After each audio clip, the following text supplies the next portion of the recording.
A lot of this isn't going to make sense to you, and I'm sorry about that. I'm just going to start at the beginning, with the house.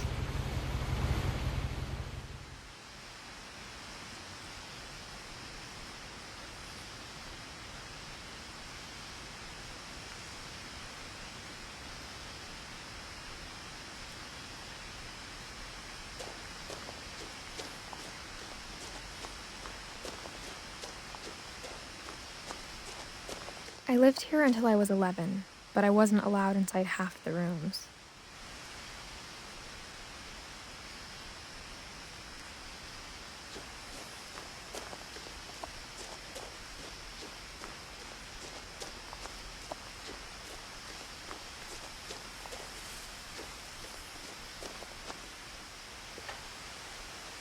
Inside the mailbox were bills from 7 years ago, marked urgent, open immediately.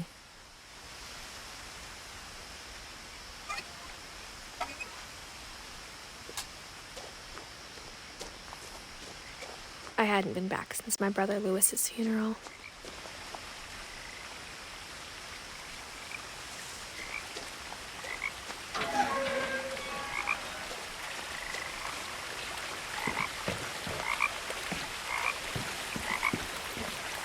In her will, my mother left me a key but didn't tell me what it unlocked.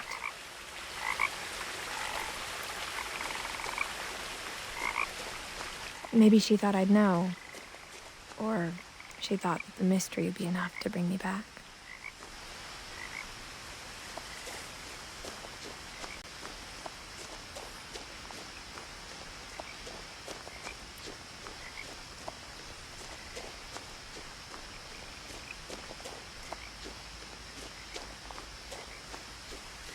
No one had driven this way in a long time, but I saw a few hoof prints.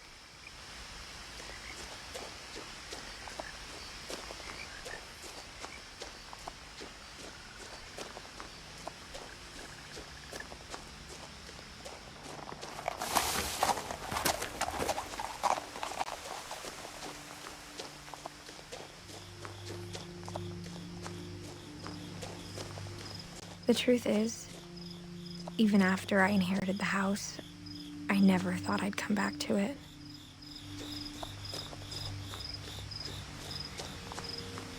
But now I had questions about my family that only the house knew the answers to.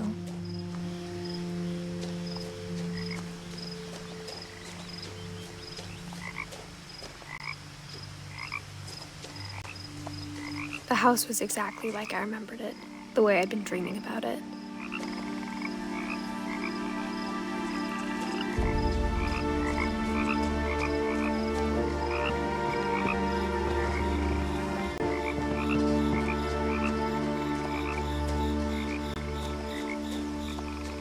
As a child, the house made me uncomfortable in a way I couldn't put into words.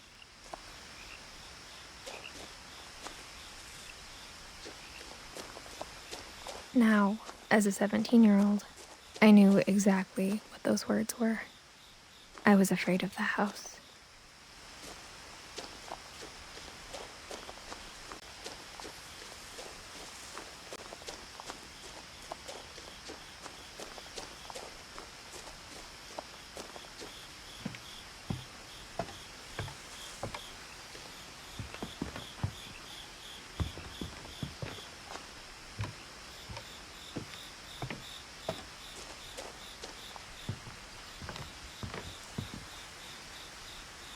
I hoped the key might unlock the front door. It didn't.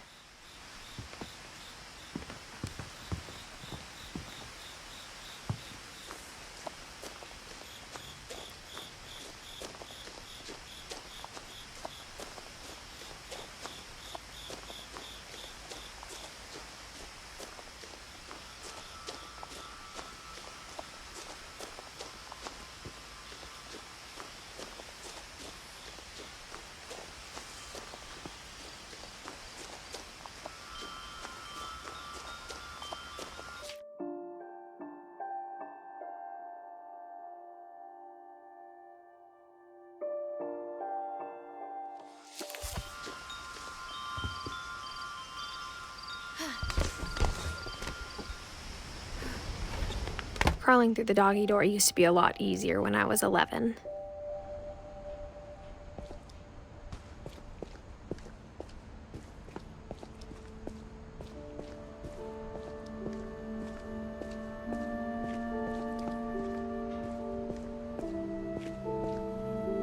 The power had been turned off the night we left. For the first time in years, I felt like I was home.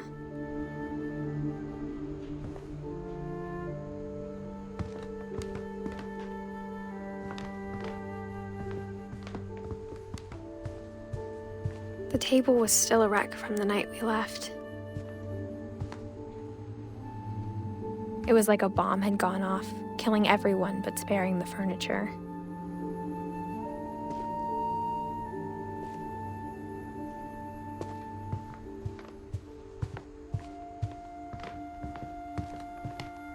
Instead of a family, there were just memories of one.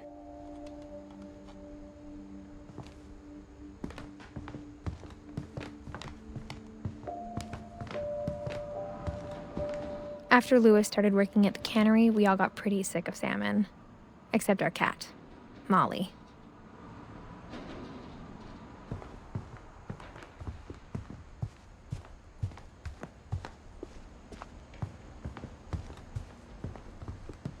My mom was the only one of us who could imagine Great-Grandma Edie living in a nursing home.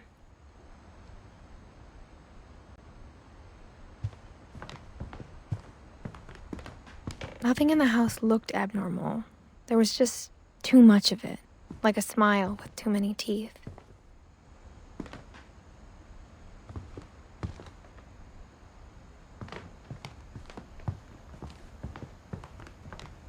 Even the fireplace had a story. Edie told me the bricks came from the original house, after it sank.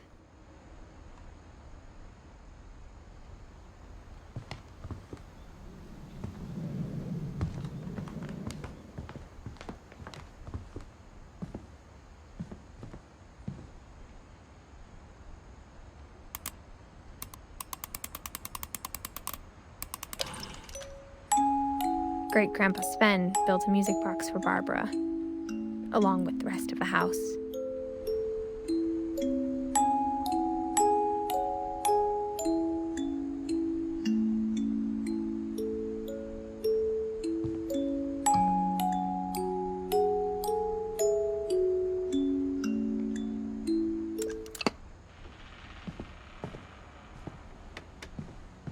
Mom always told me to stay out of the basement, so I wasn't too surprised when the key didn't fit.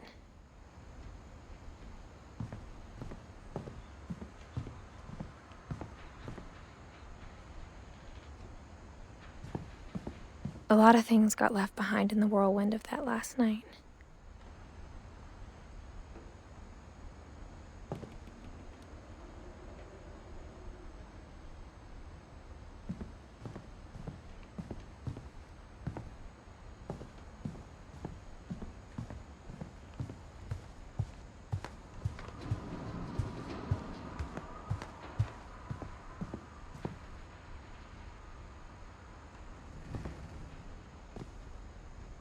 After Milton disappeared, Mom sealed up all the bedrooms.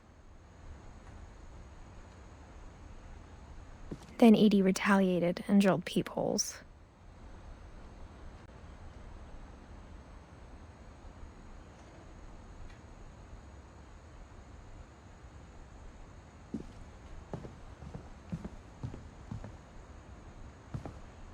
I spent a lot of time playing in Great Uncle Walter's room. I think my mom sometimes regretted not sealing it up.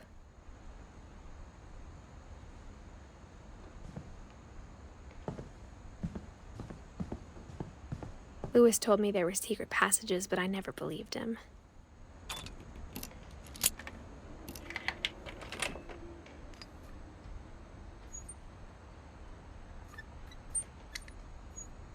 Turns out, my mom was really good at keeping secrets. Now it was time to find out what my mom had been afraid of.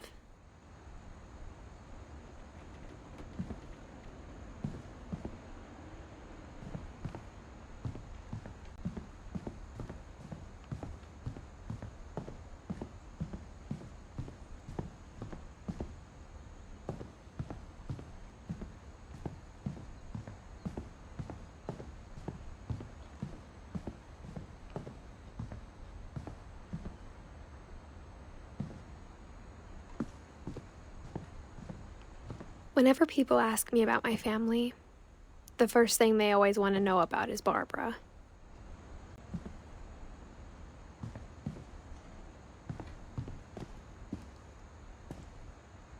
Mom must have locked the third floor stairs on the night we left.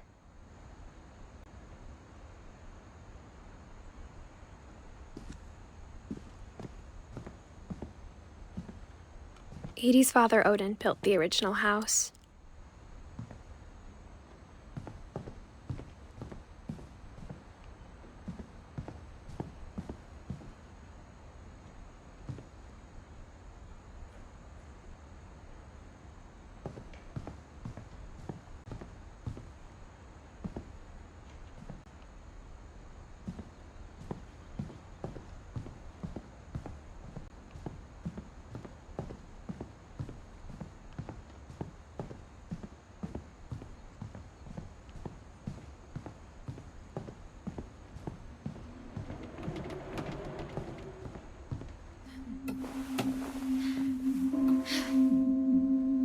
Reading this, maybe it sounds like I had a plan.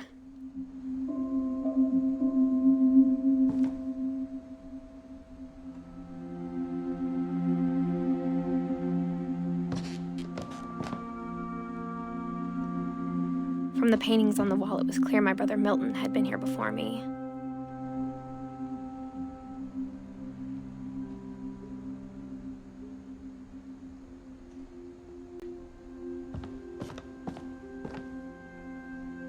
But I had no idea what was behind that door.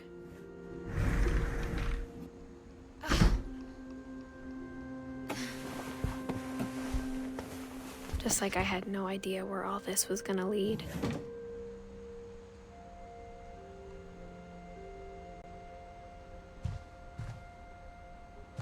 I grew up looking at Molly's room through the peephole.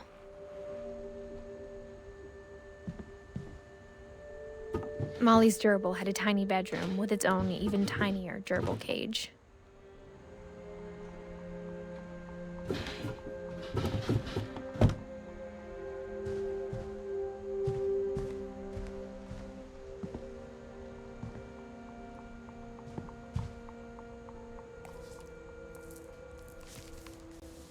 December 13th, 1947. Dear Diary, I'll be gone soon, but I wanted to tell somebody about what's gonna happen. It started when Mom sent me to bed without dinner. I woke up and I was starving, so I looked around for something to eat.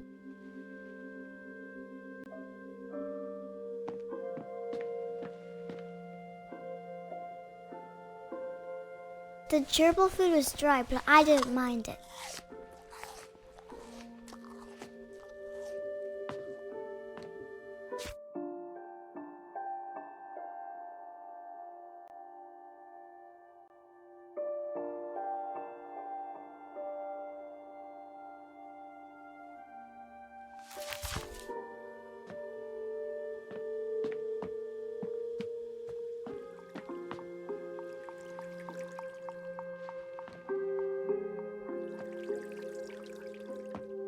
I thought about eating Christopher, but I held back.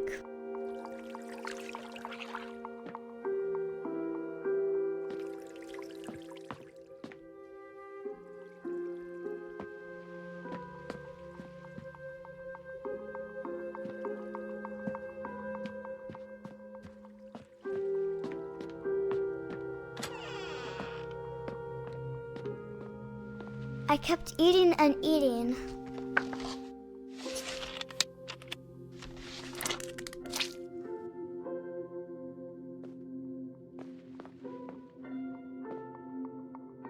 I ate a lot of things that night.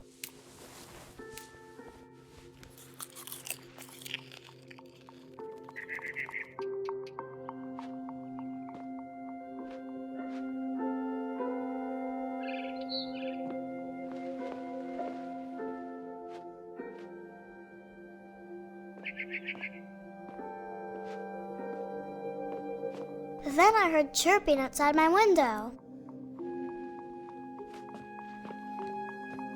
It was a barn swallow going back to her nest. I reached out for her,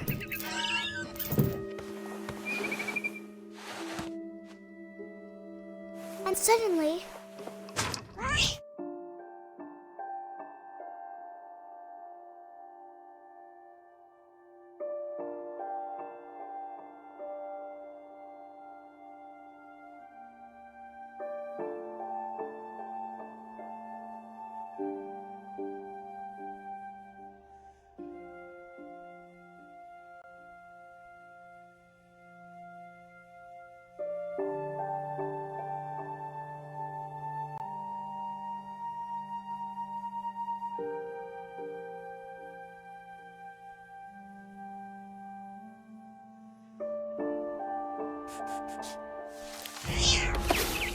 I was a cat.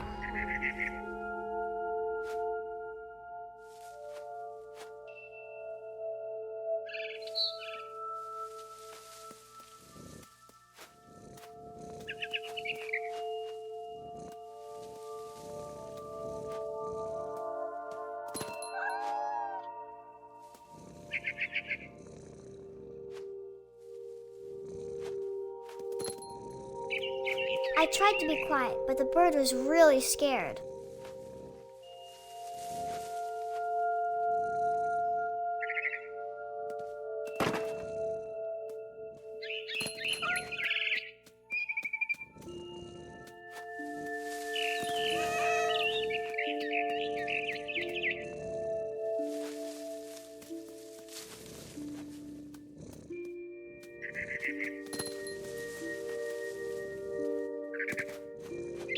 Mom and Dad didn't even look at me.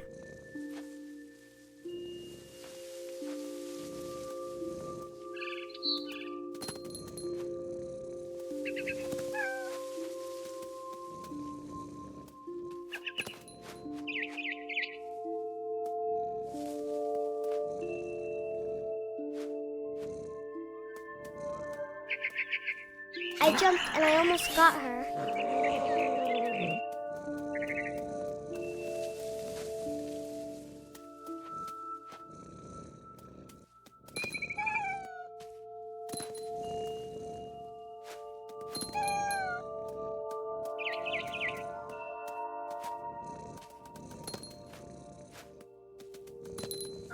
I could tell she was getting really tired. Now I was up in the big tree. I promised Dad I wouldn't climb it anymore. All I cared about was eating that mama bird.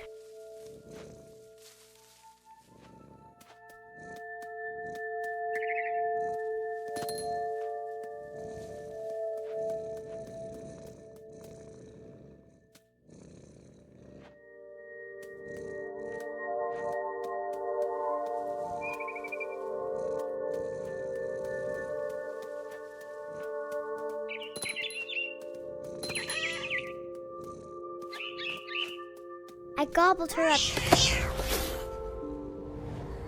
And suddenly, I was an owl. First, all I heard was the wind. Then I heard little teeth nibbling in the grass.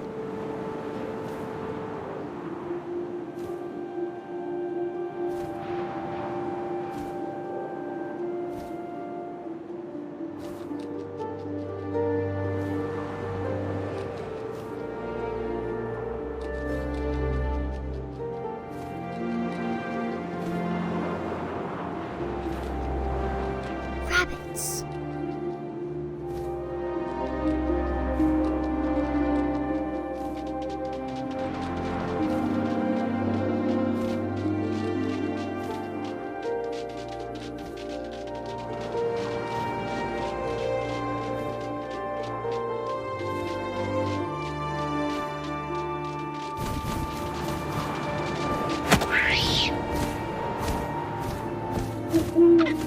I imagined his face looking up and seeing mine through my talons.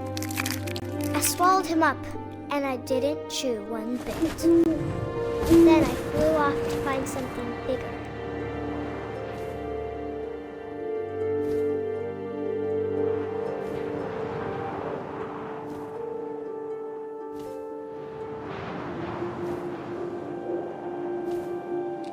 A mama rabbit.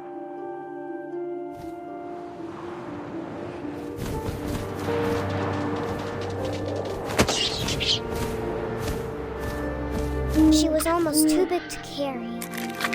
I started choking, but I couldn't stop eating. And suddenly, I was a shark!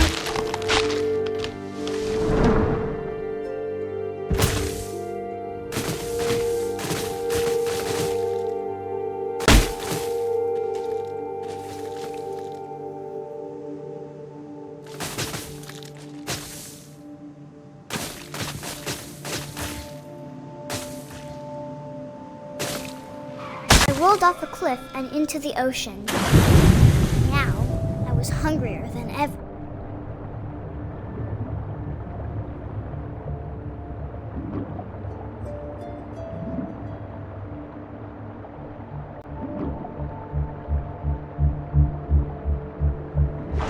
I wanted fat, juicy seals.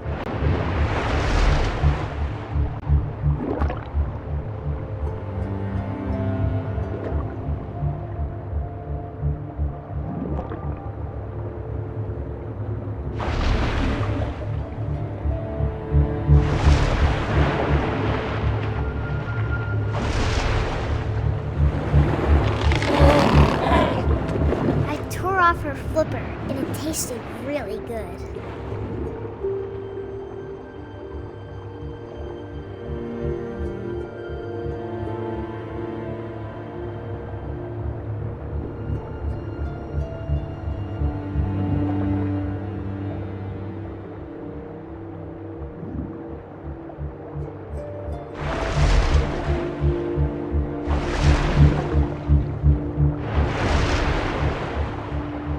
Grabbed on tight, but I was so hungry I jumped out of the water.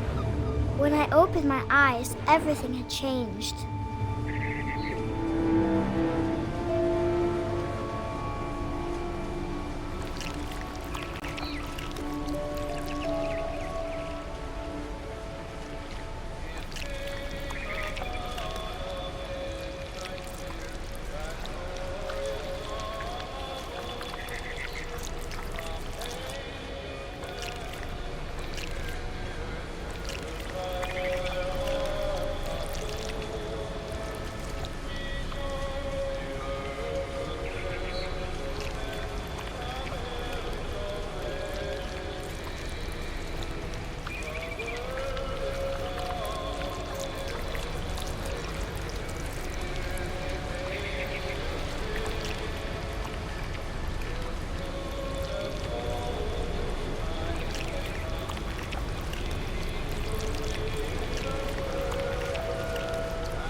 Now I was a monster, and I smelled people everywhere.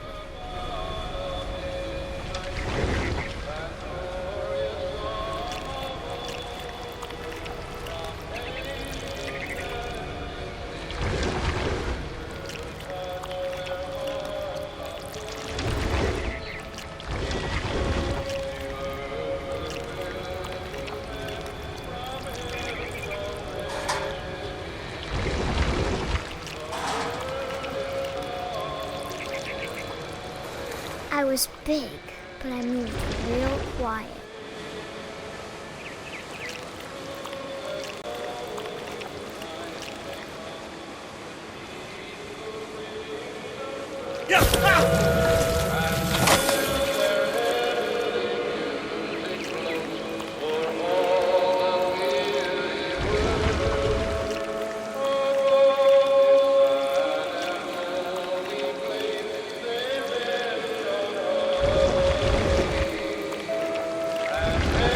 I wanted to stop, but also I didn't.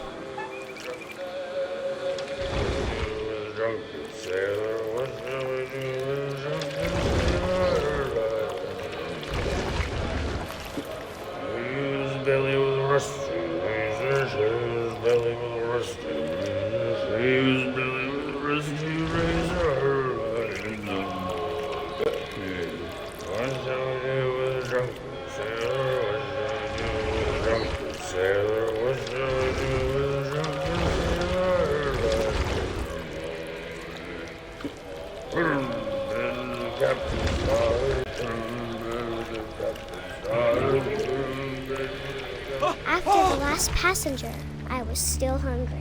And across the water, I smelled something new. Something I had to have, so I swam towards it.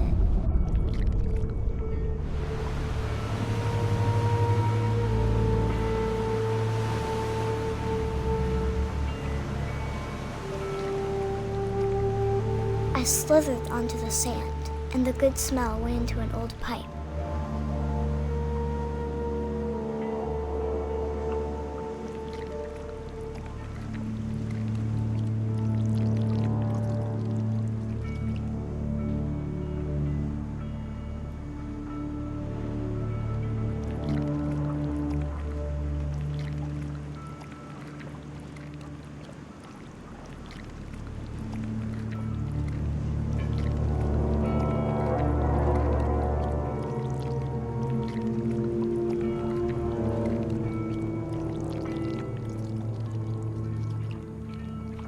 I got closer and closer.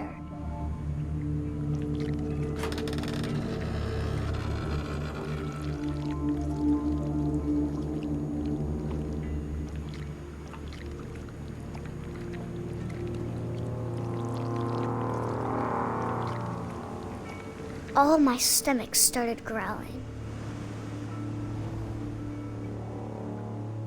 And suddenly, I was me again. I held my breath for a long time, but I couldn't hear anything. I think it's waiting for me to fall asleep.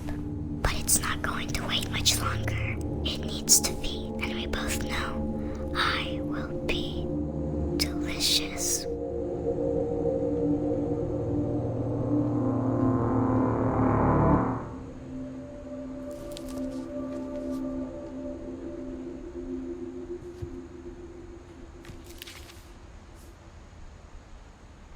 I'm not sure if I believed all of that, but I'm sure Edie would have.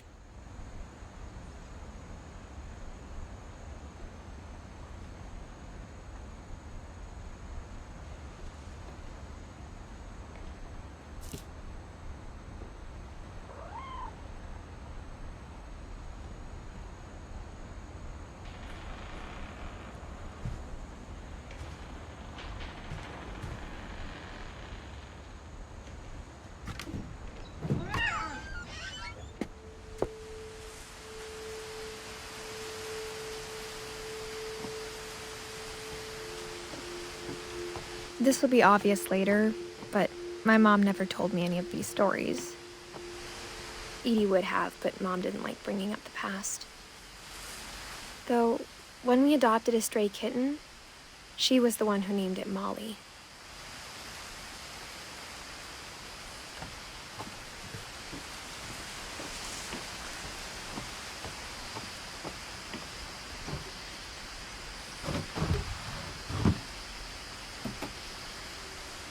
I spent a lot of time in Great-Grandma Edie's room.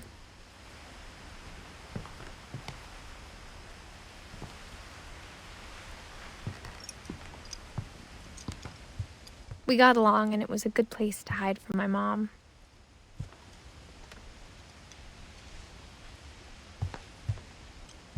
When Edie told people Sven was killed by a dragon, she could also have said he was building a dragon-shaped slide that collapsed. She could have, but she didn't.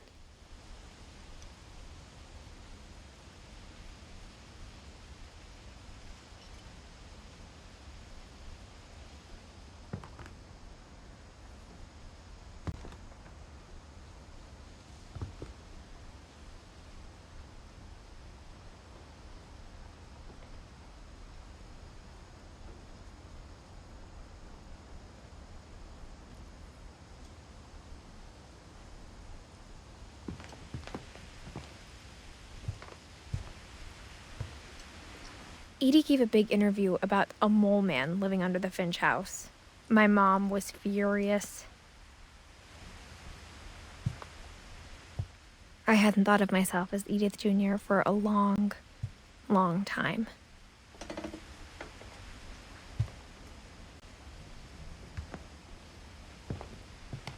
One summer, they evacuated the island, but Edie refused to go. For a few weeks, she was a celebrity.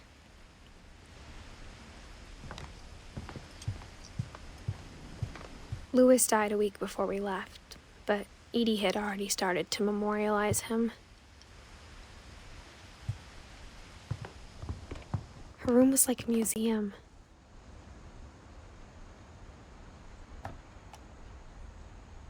For 500 years, the Finches have been famous throughout Norway for their fortune and misfortune.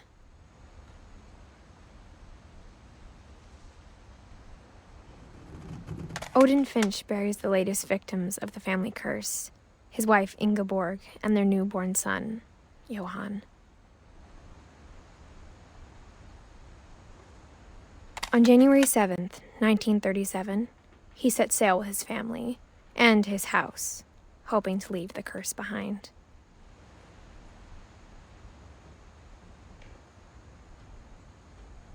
But 40-foot waves off the coast of Washington send the house and Odin to the bottom of the sea. Odin's daughter Edie, with husband Sven and baby Molly, step ashore on their new home, Orcas Island. Odin Finch is the first to be buried in the new family cemetery. His daughter Edie is already dreaming of a new Finch house.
Whatever's wrong with this family, it goes back a long ways.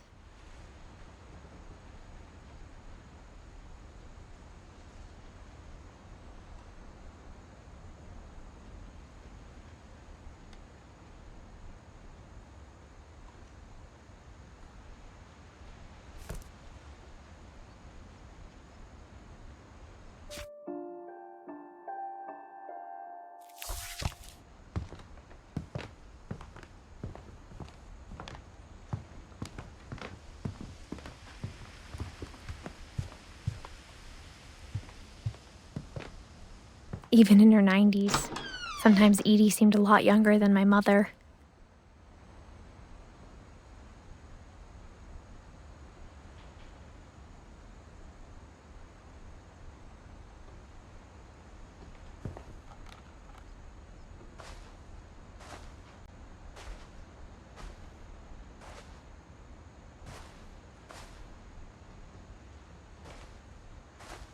The only trace Grandpa Sam's first wife Kay left on the house was the pink bathroom. It was a pretty big trace.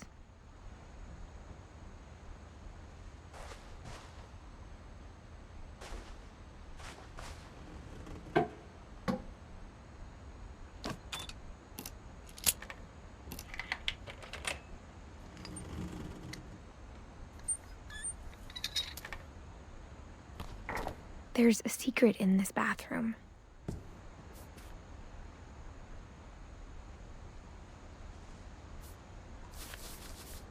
It's in the last place you would look.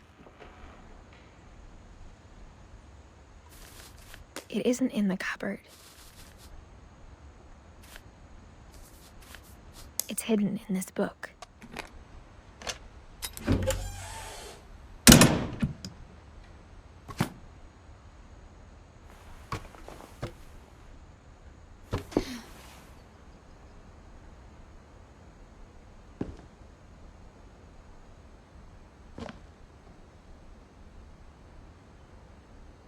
Sven gave Sam an old camera he'd refurbished.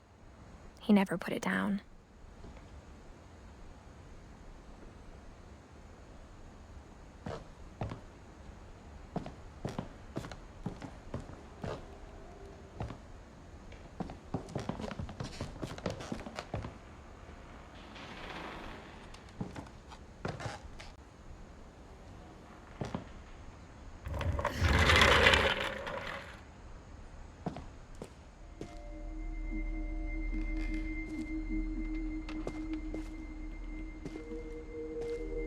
I knew Grandpa Sam had a twin, and that he never talked about him.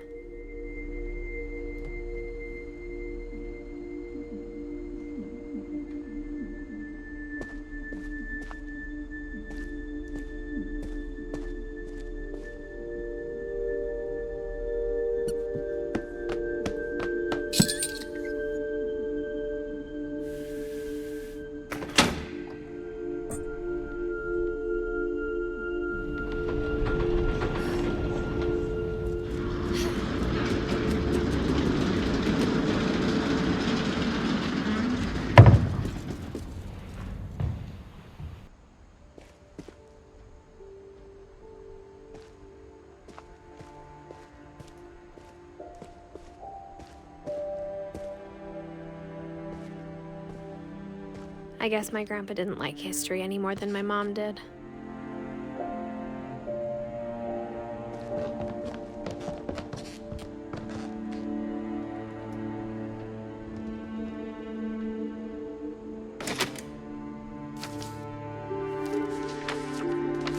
How I Want to Remember My Brother by Sam Finch. The thing I remember is that when he made up his mind, that was it.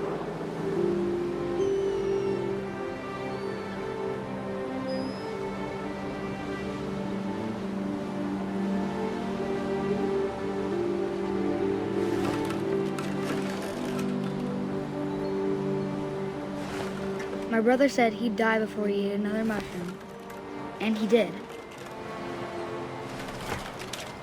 At Barbara's funeral, we swore we'd never be afraid again, and he wasn't. I think Calvin always wanted to fly. Sam! Calvin! Dinner's ready! Coming! But that day, he finally made up his mind to do it. I told him going around was impossible. Maybe if I hadn't said that.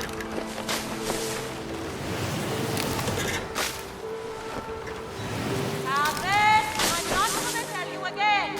Maybe if the wind hadn't picked up. Then maybe he'd still be here. But I doubt it. I think he'd already made up his mind. That's what I want to remember about my brother.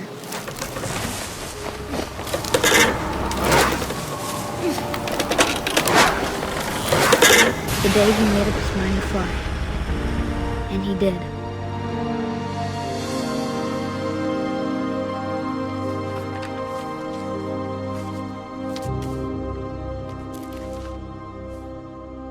Calvin's story felt strangely familiar. When I was younger, I remember trying to do the exact same thing.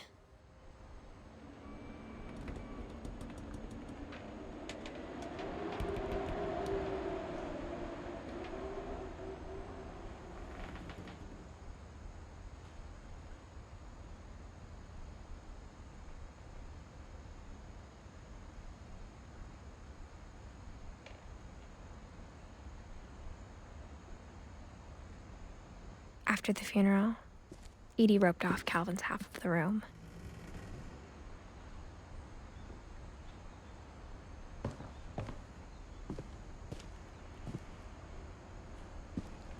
Mom said Grandpa Sam enlisted at 18 and never set foot in the room again.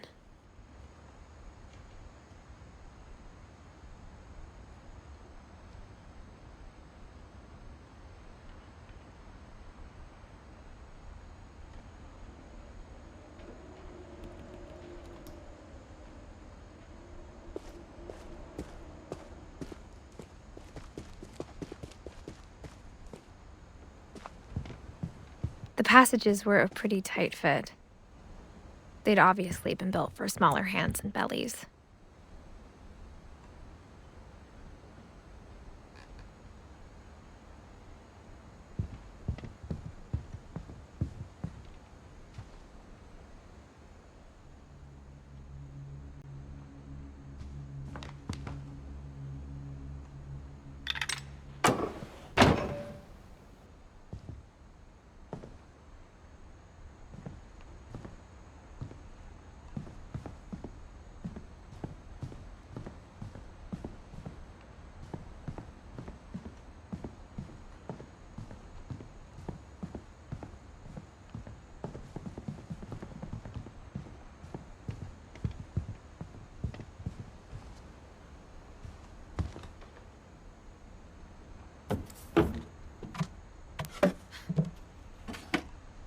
Growing up, I always thought of Barbara as a child star.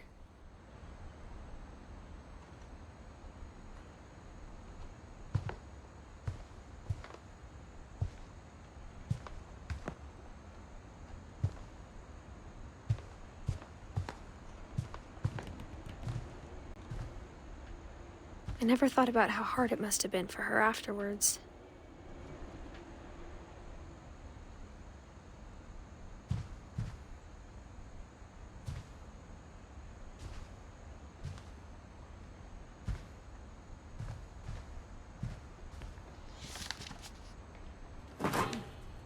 Of all the stories people wrote about Barbara's death, I'm surprised Edie saved this one.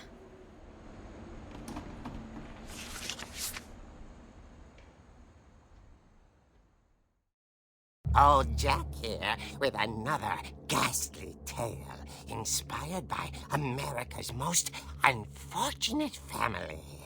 I'm calling it The Surprise Ending of Barbara Finch.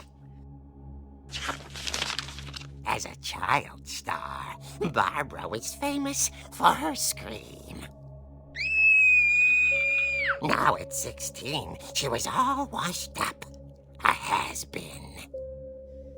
But in a lucky break, she'd been asked to perform her signature scream at a local convention for monster movie fans. It was just the boost her career needed.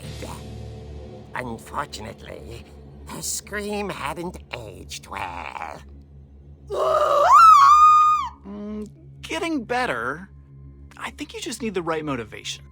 Her biggest fan and current boyfriend, Rick, was about to demonstrate when... Now that was a great scream. It was Barbara's father, Sven. He'd slipped into a table saw and had to be rushed to the emergency room. So Barbara got stuck babysitting her youngest brother, Walter. Her convention comeback was cancelled. Okay, I'm hearing frustration, but I'm not hearing terror. What if I tried... A gang of hoodlums in Halloween masks have been terrorizing Orca's Island tonight. Police are urging residents to... That came from the basement. You're right! Also, I loved your delivery on that. Why is your basement door locked? Because my dad likes making puzzles and secret passages. There's a key hidden in the music box. The secret is to keep winding and winding until finally the key pops out. Thanks, babe. I'll be back in a sec. 20 minutes later, Rick hadn't returned. So Barbara went to look for him, right on cue. She reached for the music box. And as she wound the key, she listened for Rick, but the house was silent.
Barb, relax. I was just trying to scare you to help you find your scream. Well, I'm not scared, Rick. I'm furious. Then act furious. All I'm getting from you now is that you're hurt and confused and you're... She threw him out, but she kept a little something to remember him by. Barb, have you seen my other crutch? And she was still holding it when she fell asleep watching the late picture show. Hours later... Barbara! Walter, what's going on up there? Ah! Okay, I'm coming up, but if this is a trick, you're dead, Walter.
for his breathing, but all she heard was...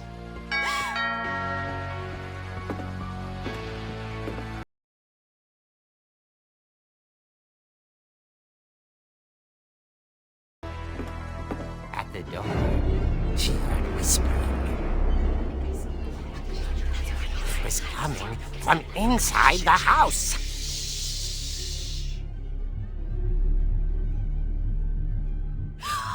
Oh dear. The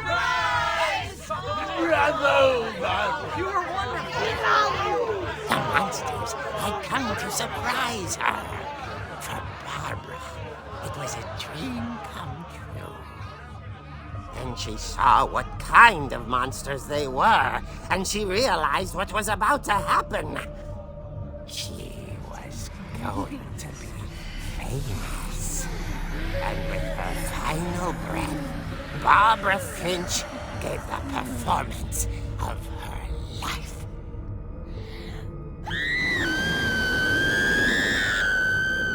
I wasn't there myself, but I hear Barbara was magnificent.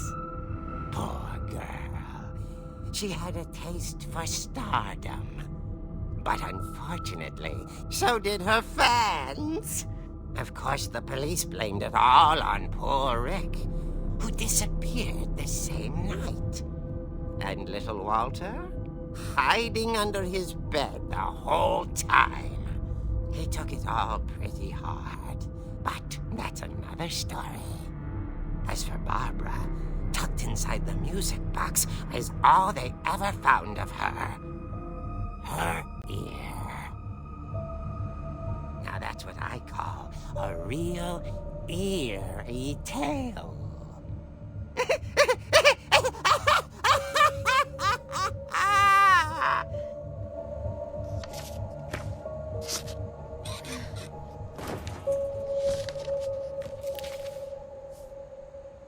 Edie told me all Barbara wanted was to be remembered, as absurd as that comic was. Maybe what Edie saw was a happy ending.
funny. All those times I played with the music box and never found the basement key.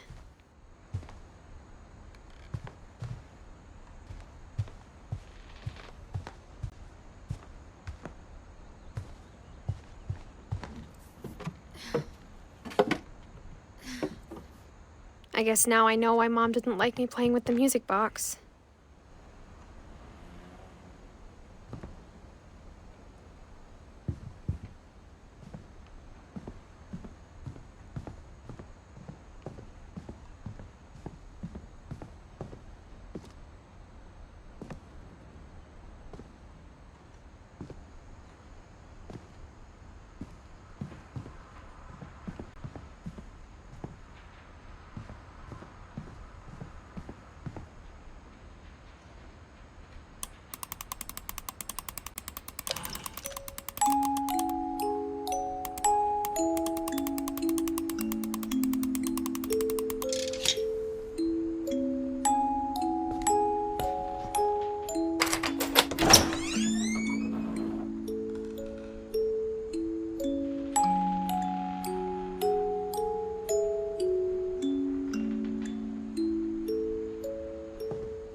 Mom said the basement was off limits, unless I wanted another tetanus shot.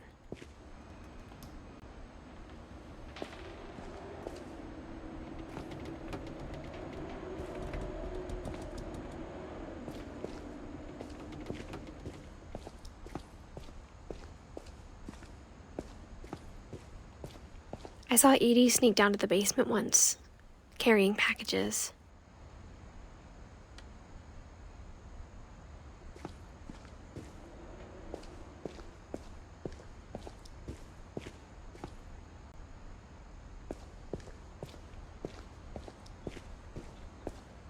I thought maybe she was hiding presents.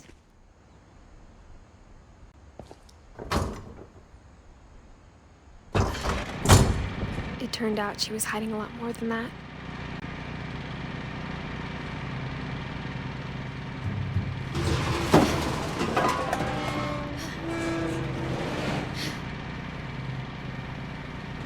I remember asking Mom once about where Walter had gone.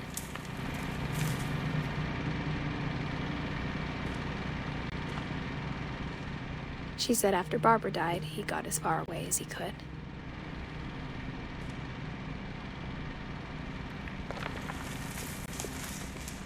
If there's a pattern in all these stories,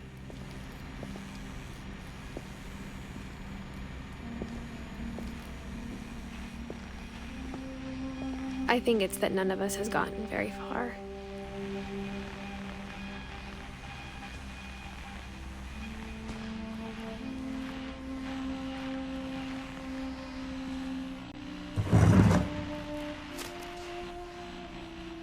Goodbye, everyone. I can't believe I've been down here for 30 years. On that first day, after the shaking started, I didn't think I'd survive a week.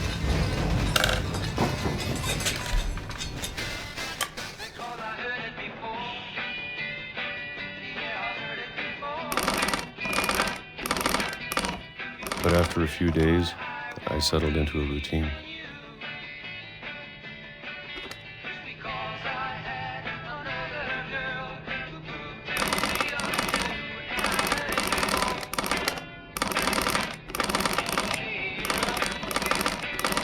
That's what kept me sane.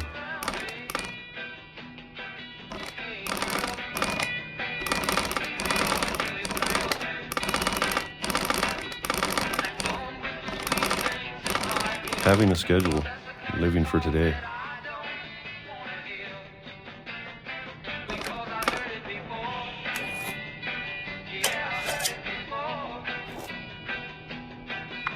I always expected to be dead tomorrow. But if you wait long enough, you get used to anything.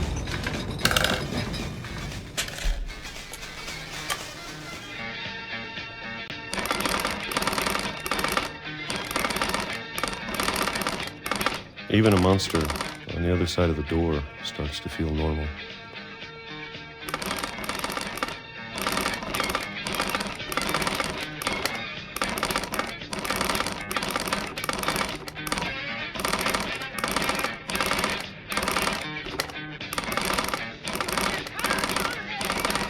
Almost friendly.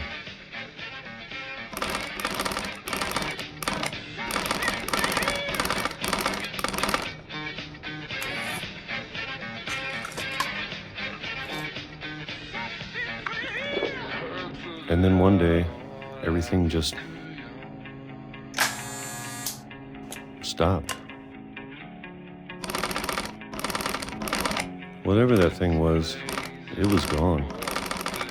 Maybe it got tired of waiting. Or maybe I just got tired of being afraid.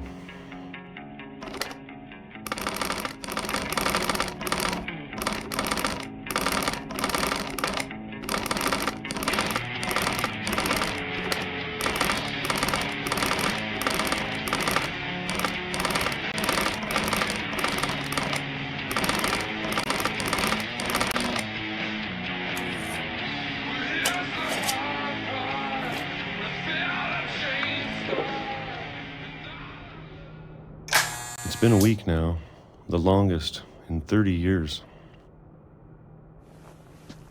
I'm done waiting.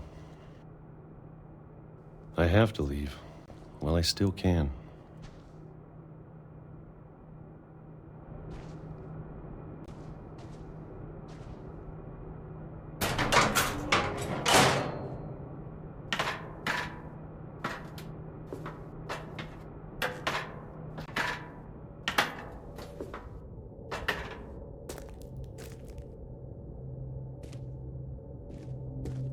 I know it's out there, somewhere. Whatever killed Barbara and Molly and Calvin.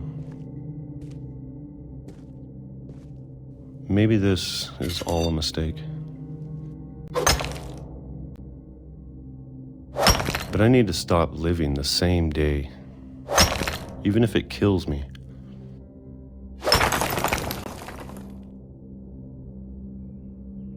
Whatever's out there, I want you to know I'm ready for it.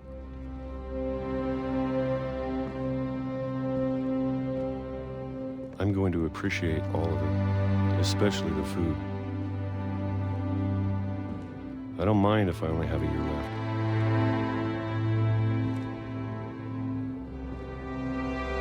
Month or a single week.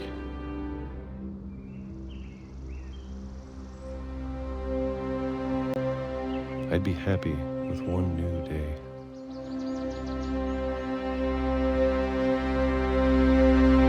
I can already imagine the sun on my face.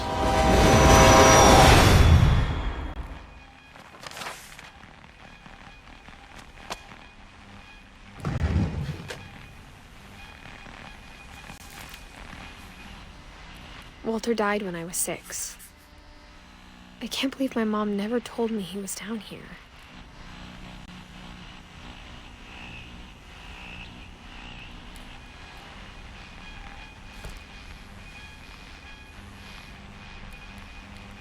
I'm sure my mom was trying to protect me.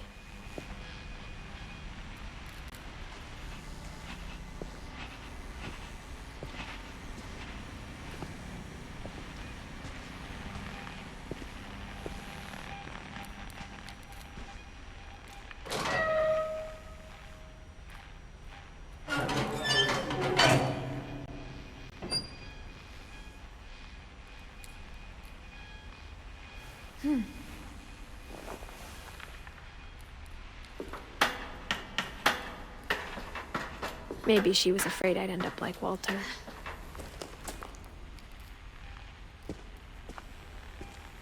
But if she never told me about an uncle under the house,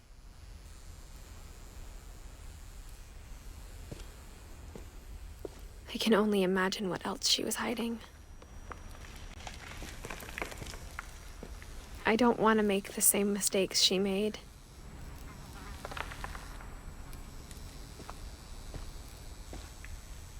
trying to bury something that's still alive. Now that there's only one of us left, or maybe two,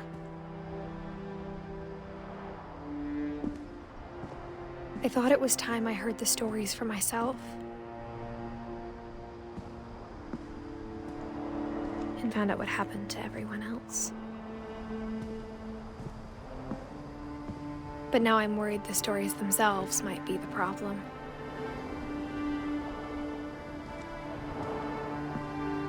Maybe we believed so much in a family curse, we made it real.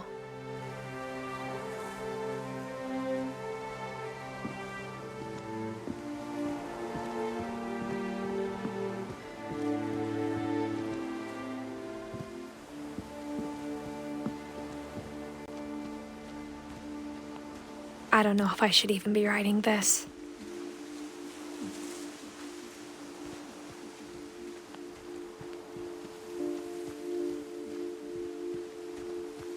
Maybe it'd be better if all this just died with me.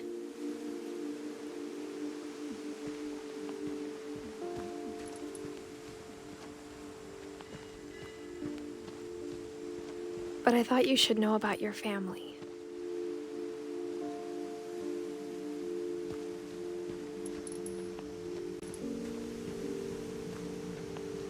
And the history you're a part of.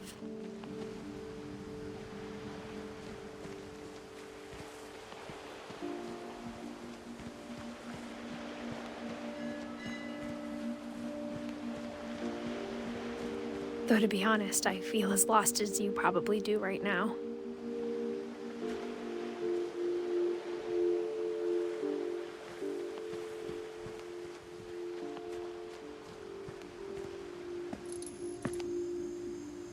I think the people in these stories believed them, for what that's worth.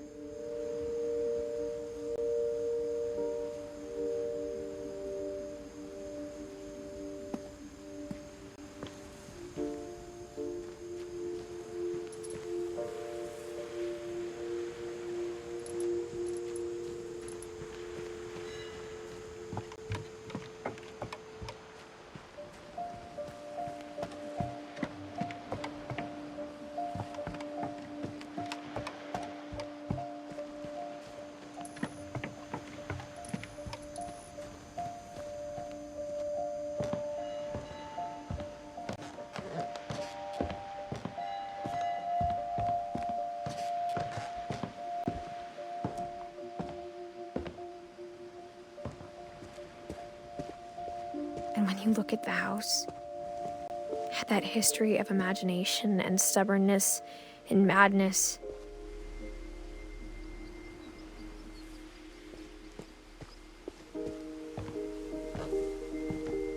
Any of it seems possible.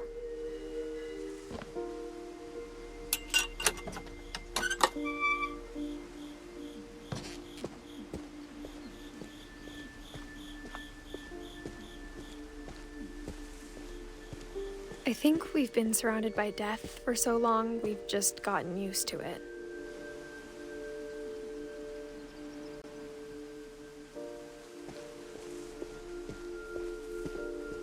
What kind of family finishes building a cemetery before starting the house?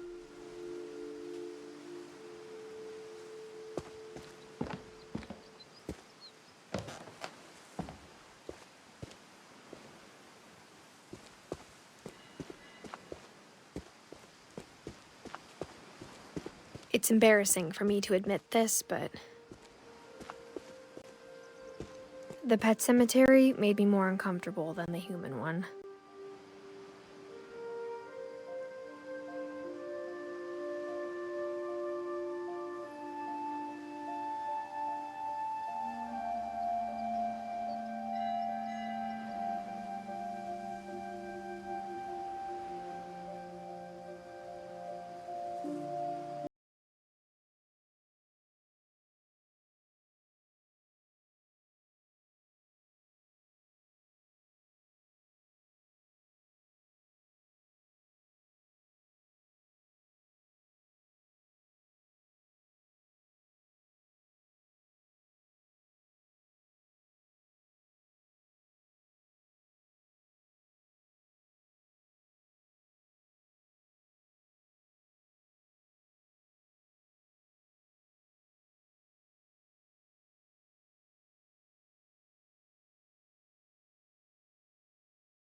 I'm sure Odin's monument had been Edie's idea. My mom was always trying to move on, but for Edie, the past never went away.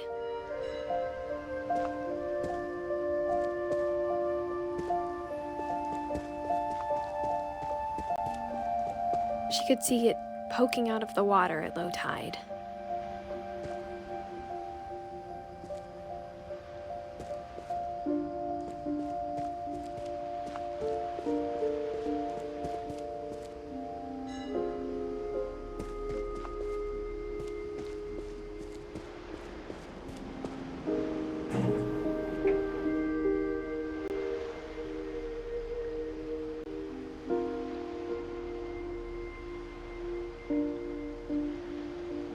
Edie said she dreamed about the old house every night.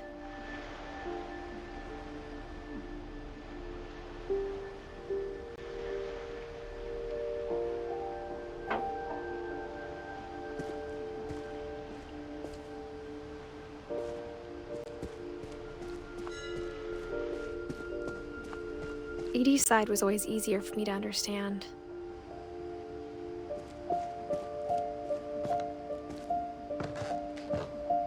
But the older I get, the more I can see where my mom was coming from.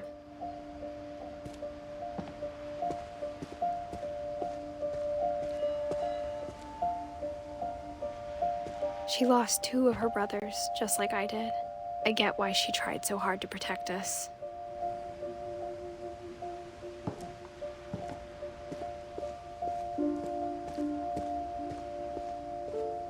There's so many things I wish I could ask my mom now. Part of me thinks this is what she wanted all along.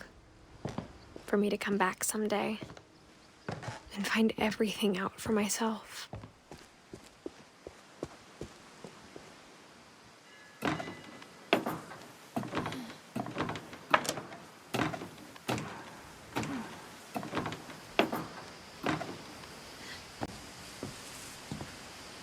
But looking back on it now,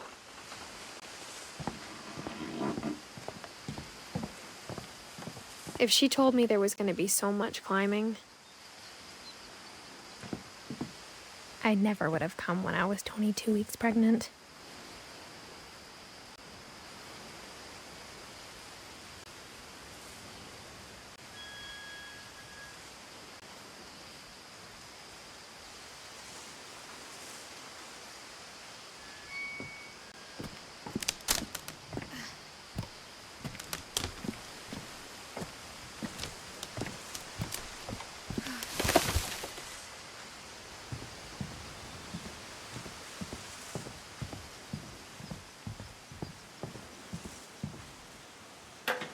I never met Grandpa Sam, but I think he and my mom had a lot in common.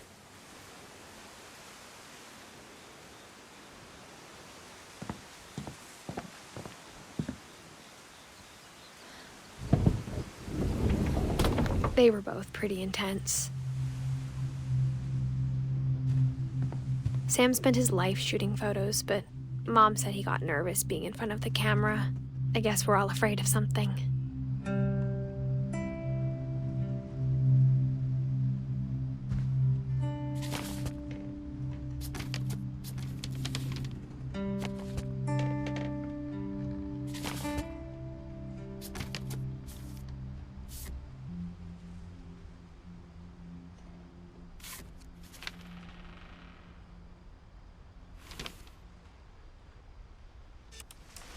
Dawn, I promise, you'll never forget this weekend.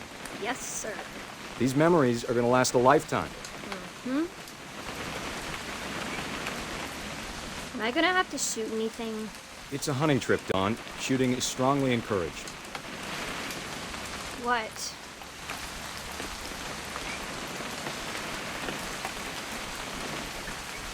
It's too early, Dad.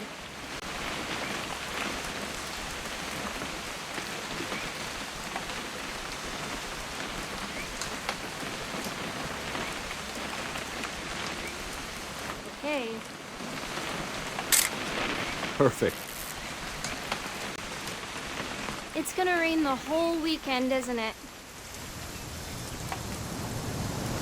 Please just take the damn picture. Hey, language. I will never forget this weekend, Dad. That's the spirit.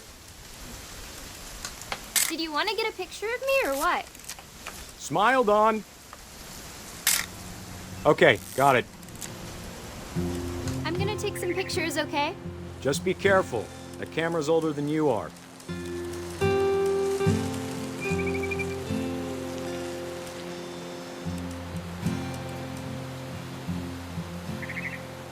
You're right, Dad. It's starting to clear up. Still freezing, though.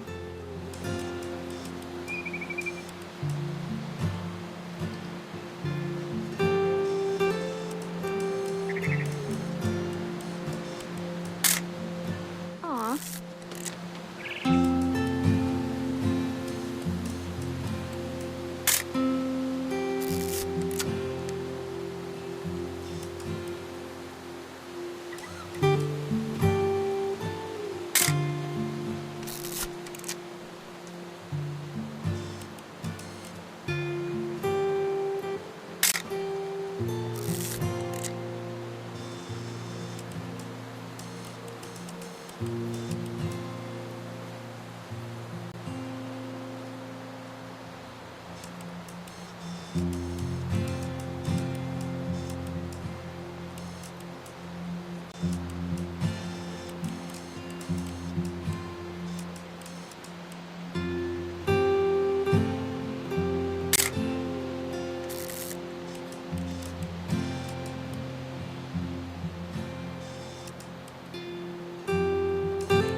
Definitely should not have drunk all that coffee. Hold still while I take a picture of you. Hey! That's a keeper. Nothing quite like being outside. I'm just saying, I'm not always gonna be here, Don. You'll need to remember this stuff, if you want to survive. I'll be fine, Dad. You know who else thought he was gonna be fine? Some guy who died. Don, I'm being serious. I know, Dad. You're always serious. Doesn't being out here make you want to chill out? Well, to tell you the truth, I haven't been out here in 20 years. Don, don't you think you could find something more interesting to photograph?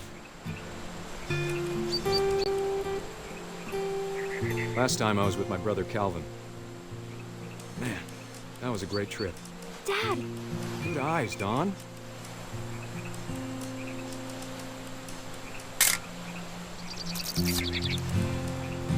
Before you take the shot, let me get a picture of you.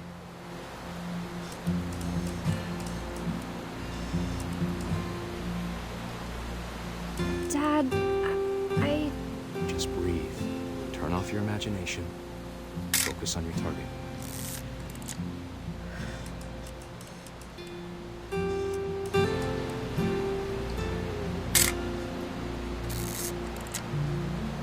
Let me get behind you. Do I have to do this? Dawn, you don't have to do anything. But if you want to survive, you'll need to be strong. Great shot, Dawn!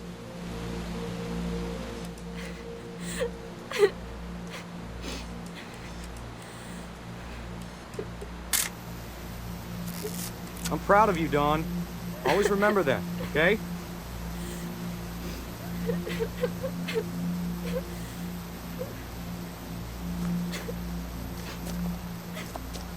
Sorry, Dawn, just gotta reset the timer.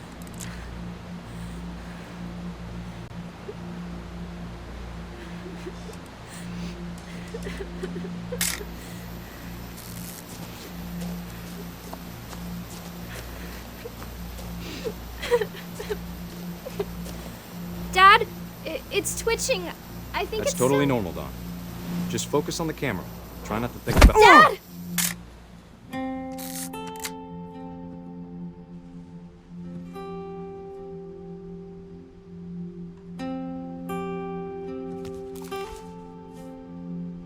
Of all these stories, that's the one I wish most that my mom had told me.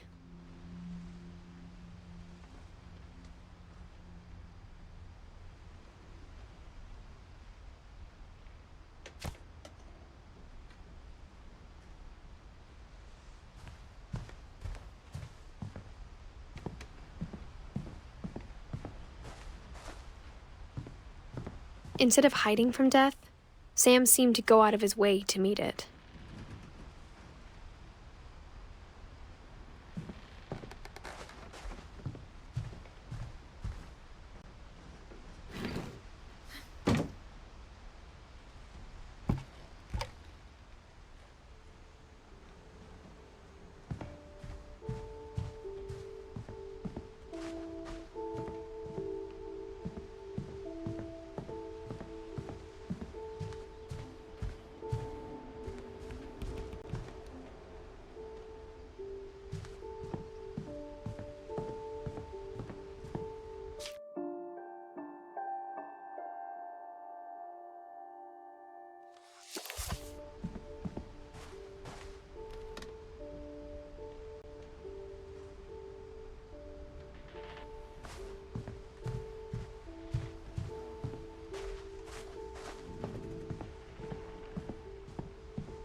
After Sam died, my mom and Edie got really close.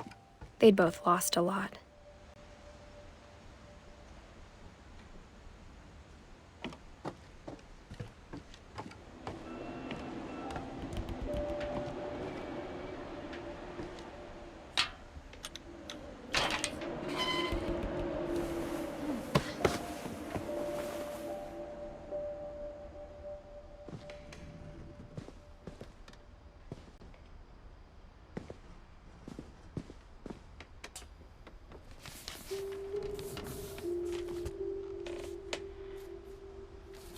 Dear Kay, do you remember the way Gregory used to laugh when he thought he was alone?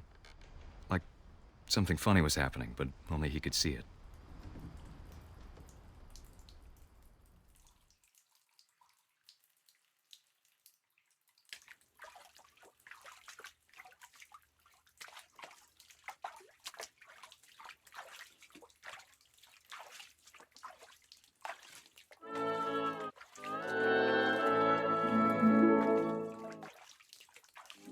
I think he saw things the rest of us don't.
I know you did everything you could. Maybe if I hadn't called that night. Damn it. Hold on, I don't want Gregory to hear this. I wish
he'd want you to be happy too.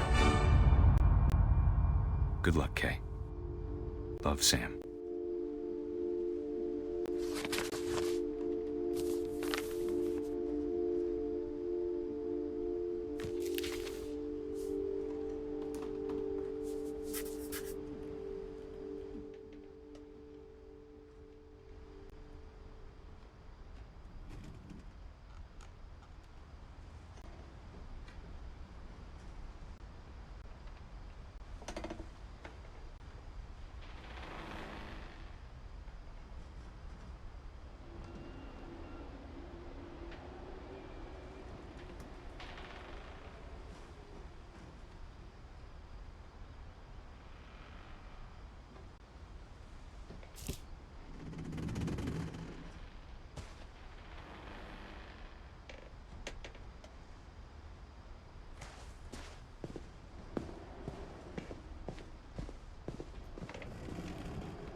My mom moved up to the loft after her brothers died. At the time, it was as far away as she could get.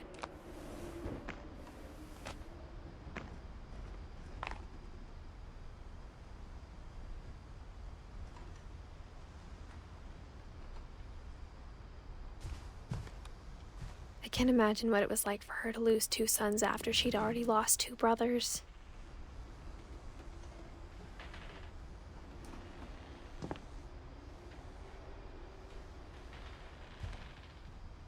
She spent a summer building houses in Calcutta, where she met my dad, Sanjay.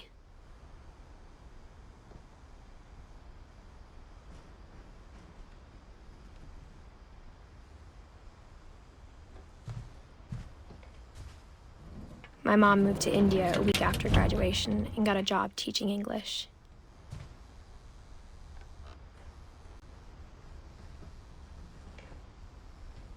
Louis was born a year later.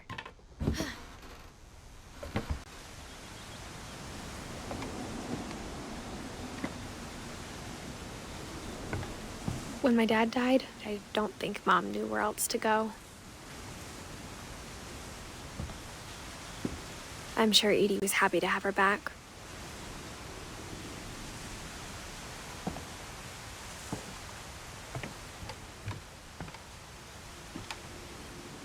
And to see kids in the house again.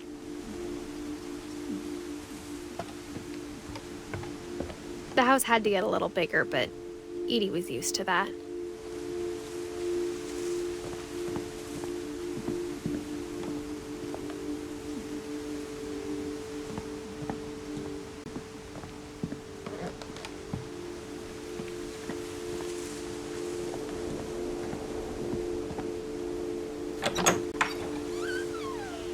And for a while, things were good, almost normal. But it didn't last. The beginning of the end was Milton's 10th birthday, when Edie gave him a castle.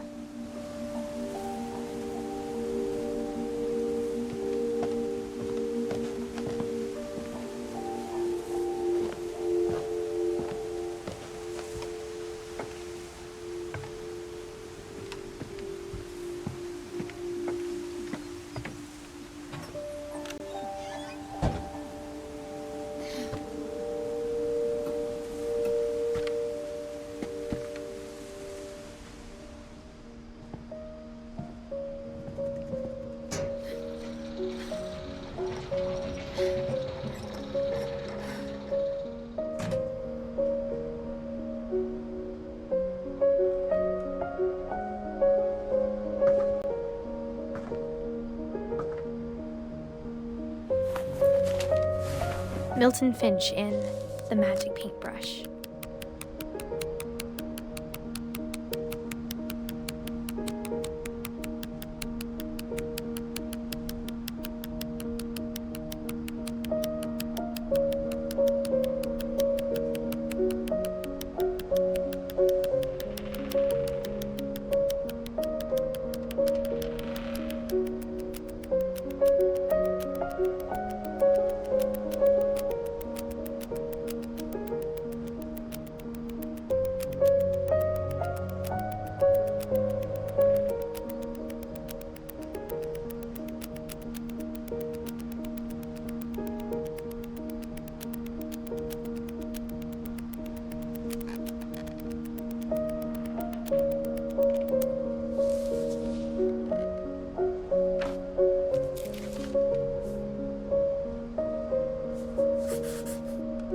was 4 when Milton disappeared.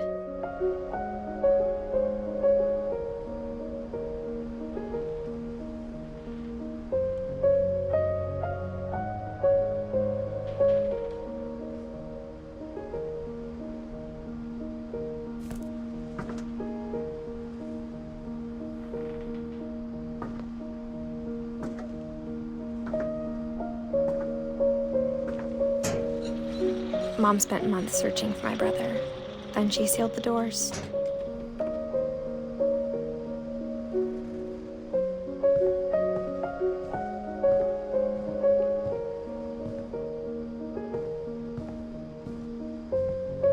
Whatever Milton had found in the house, Mom didn't want it getting out.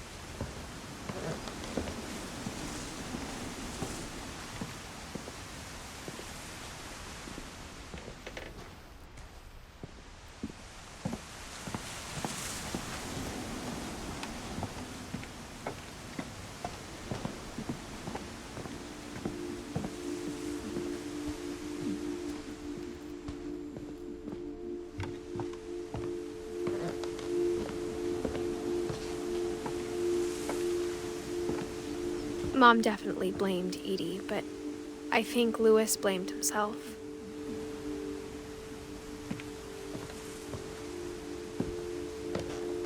After he graduated, he just spent more and more time in his room, until Mom got him a job at the cannery.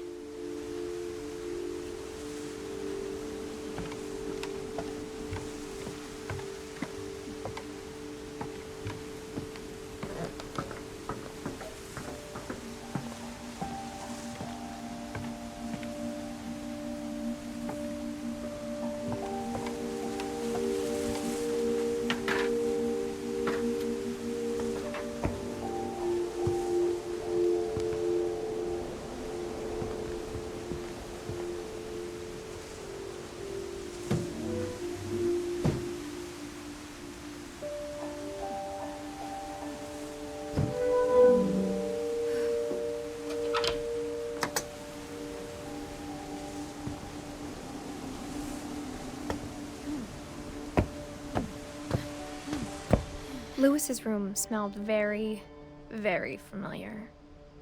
That part of him lived on.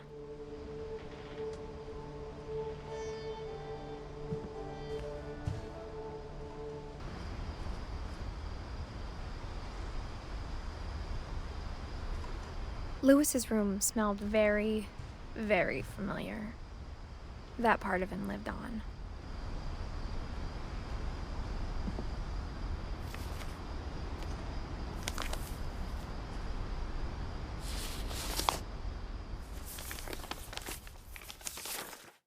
Dear Mrs. Finch, as Louis's psychiatrist, I can understand your desire for an explanation. As I see it, the trouble began in January, shortly after we convinced your son to seek treatment for substance abuse. Newly sober, I believe Louis first noticed the monotony of his daily life.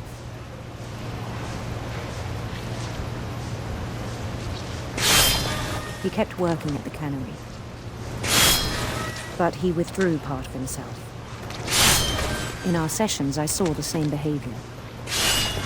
His mind began to wander.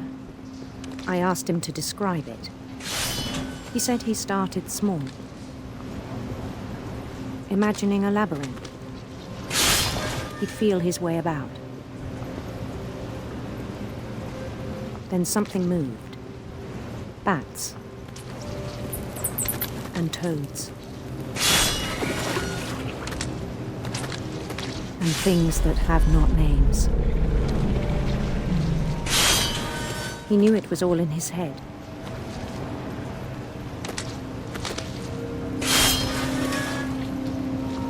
But he took it very seriously. I had hoped he'd find himself.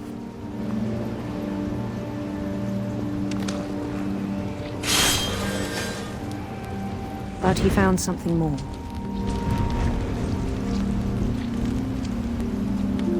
I worried about him then, daydreaming at the cannery. I spoke with his boss, but he said Lewis had become a model employee. Methodical, tireless, focused. Like a whole new Lewis.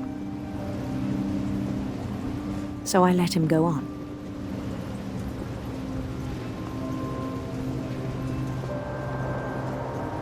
I even encouraged him.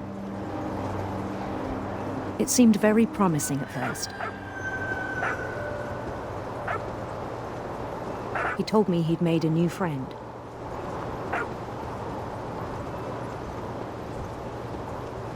On the edge of a city he named Lewis Topia.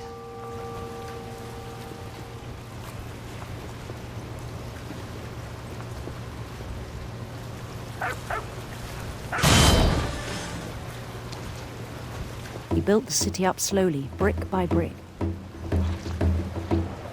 Then he made musicians.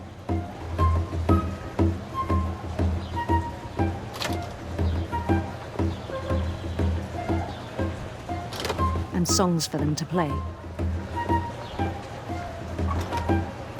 He talked about starting a band. And he was always humming something. Every day his imagination grew stronger.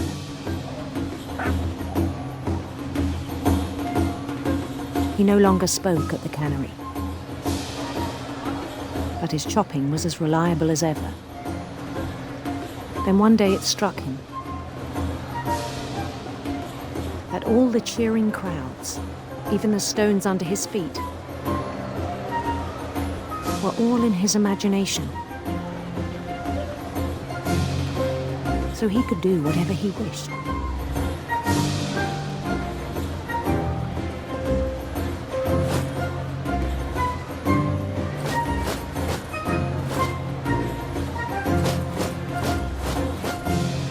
He held an election for mayor.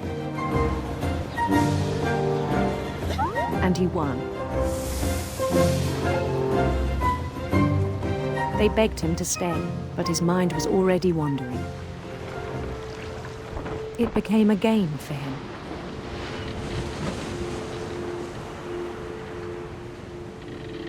He'd conquer a city, then immediately push on.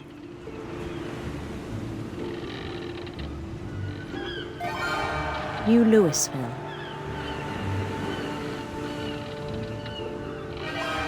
St. Louis.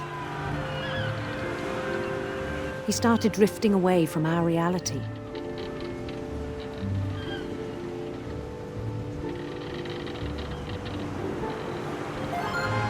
Minneapolis, until one day he forgot to go home from the cannery.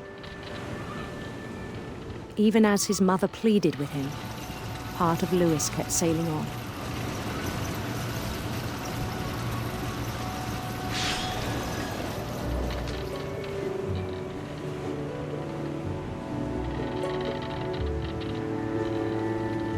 In Lewisburg, he heard rumors of a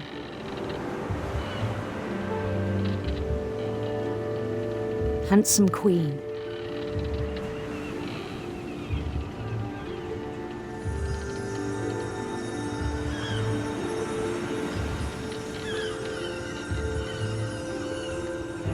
The queen was on her own quest for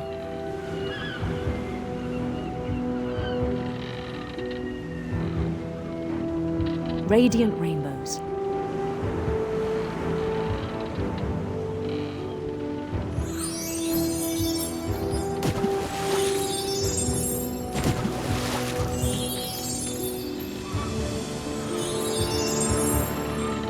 He followed the sound of her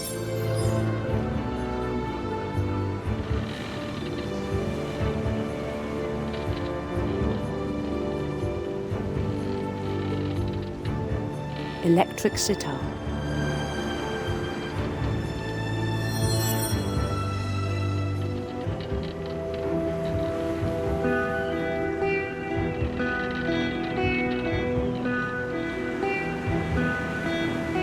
His chase led him to a golden palace east of the sun and west of the moon. Even then, his logic remained sound. He knew the world was all in his imagination.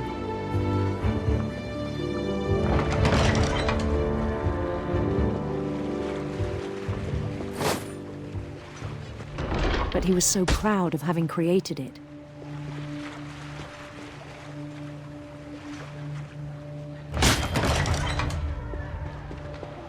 In his own eyes, he'd become something greater than a king.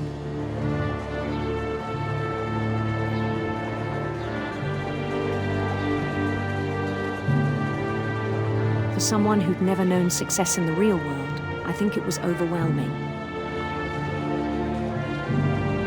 And then it struck him that the real Lewis was not the one chopping salmon, but the one climbing the steps of a golden palace.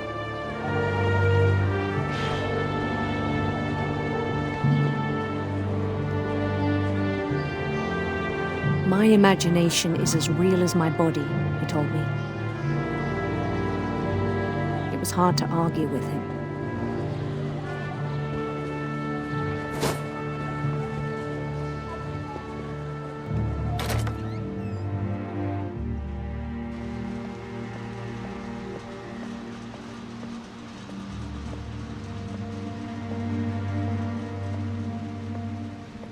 He began to forget the world we know.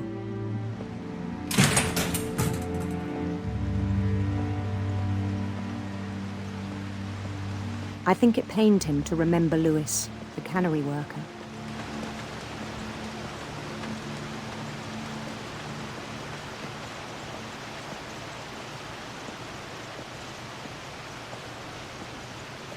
He began to despise the man with a royal contempt.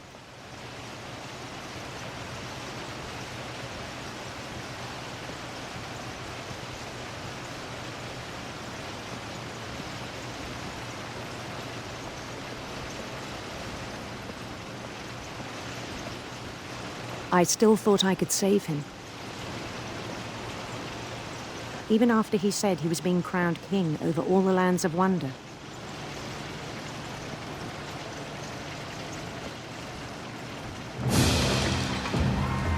The palace would be packed with his companions.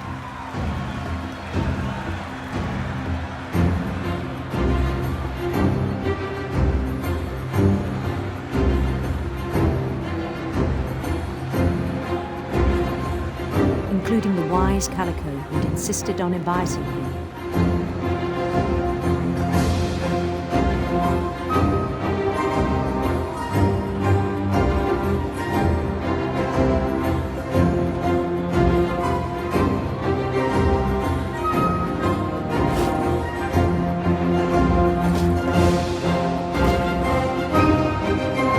His queen waited, holding his crown.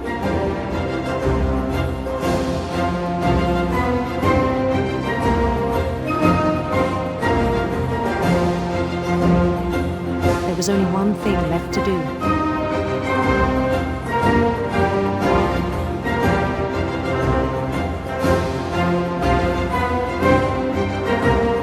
Bend down his head.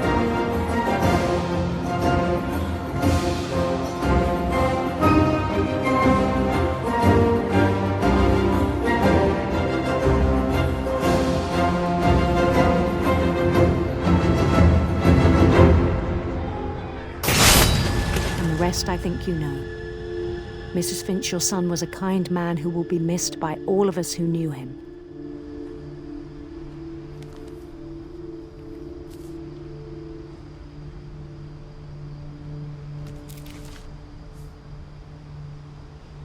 My brother was really cool. I wish you could have met him.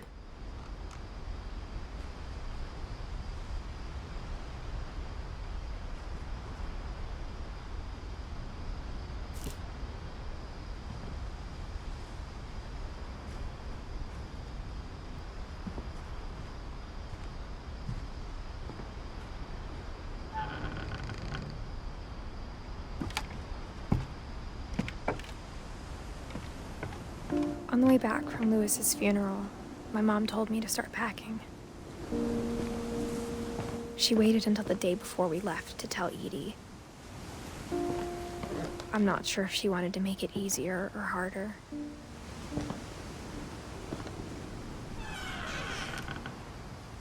I wish we'd stayed. But I understand why we left.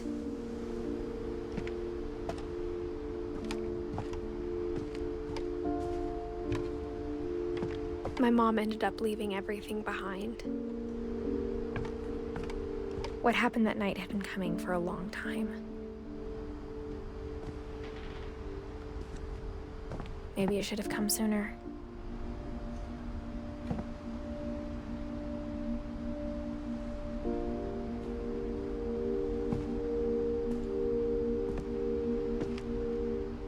But it had to end one way or another.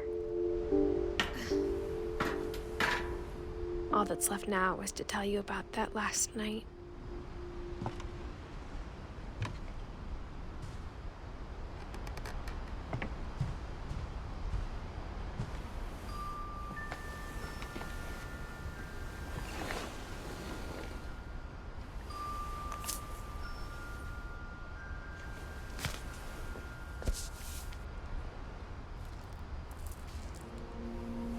That whole last day, Edie just watched us pack and didn't say a word. Until supper, when she raised her glass and said, "To our final night together, and all our final nights apart." Grandma, you know what I said about alcohol. Some of your medications are very Edith, specific. I left a present for you in the hallway.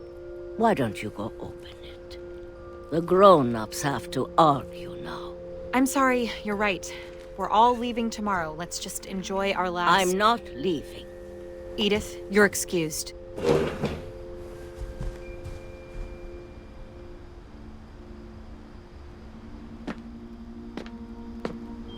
The power had been shut off that morning, but Edie always had plenty of candles.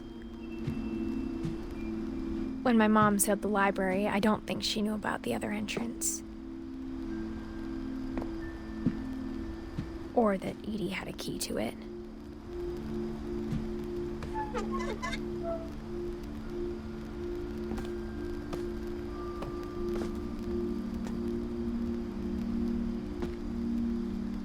That thing you're afraid of isn't going to end when you leave the house.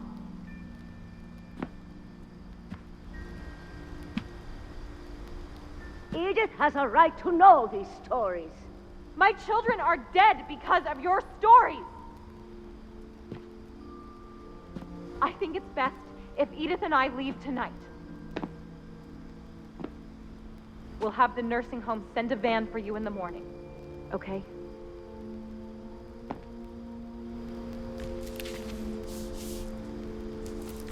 Dear Edith, there's so many stories I wish I could tell you, but there's only time for one. This is about what happened on the night you were born. That night, the tide went way, way out. It was the first and last time I ever saw the old house aground. There'd been an earthquake out in the middle of the ocean. They called it the lowest tide in 1,000 years. God, it smelled awful. You know, I've seen that house every day of my life. But I never thought I'd go back to it. When the fog rolled in, I lost my way.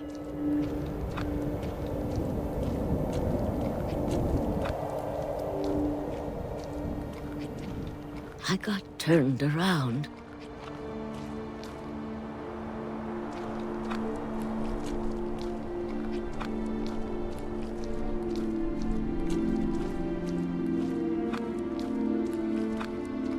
For a while, I wandered.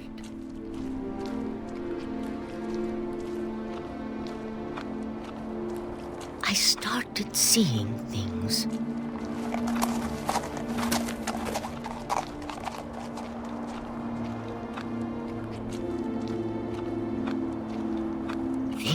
forgotten had ever existed.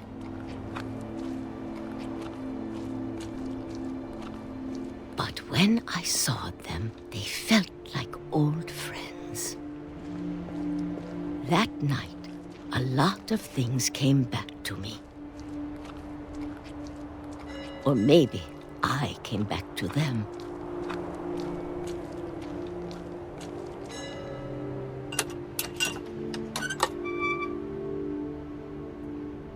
Things I can't explain, but that I need you to try and... Edith, what are you doing in here?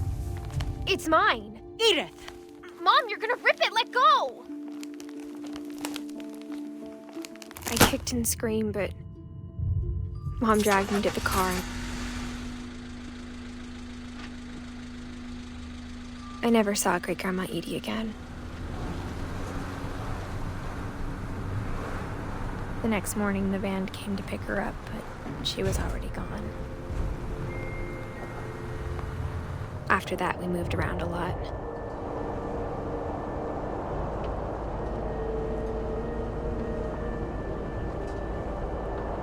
We both tried to make the best of it.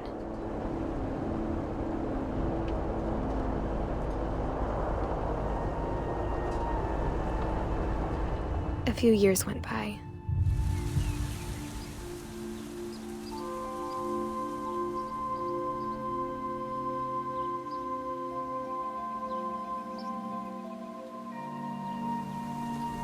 My mom didn't like to talk about it, but she started getting sick a lot. The rest happened pretty quickly.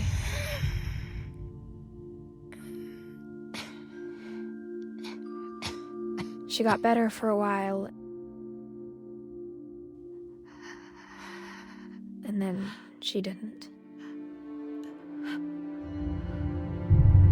And then I was alone. The last Finch left alive.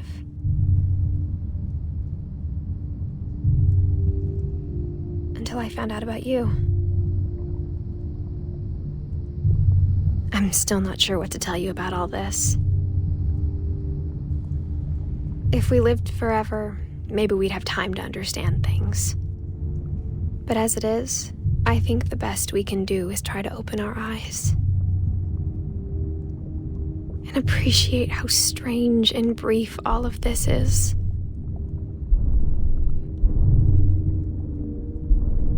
This journal was supposed to be for you. But now I hope you'll never see it. I just want to meet you and tell you all these stories myself. But I guess if you're reading this now, things didn't work out that way.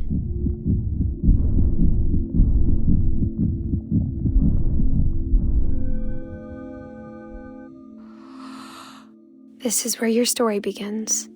I'm sorry I won't be there to see it. It's a lot to ask, but I don't want you to be sad that I'm gone. I want you to be amazed that any of us ever had a chance to be here at all. Good luck.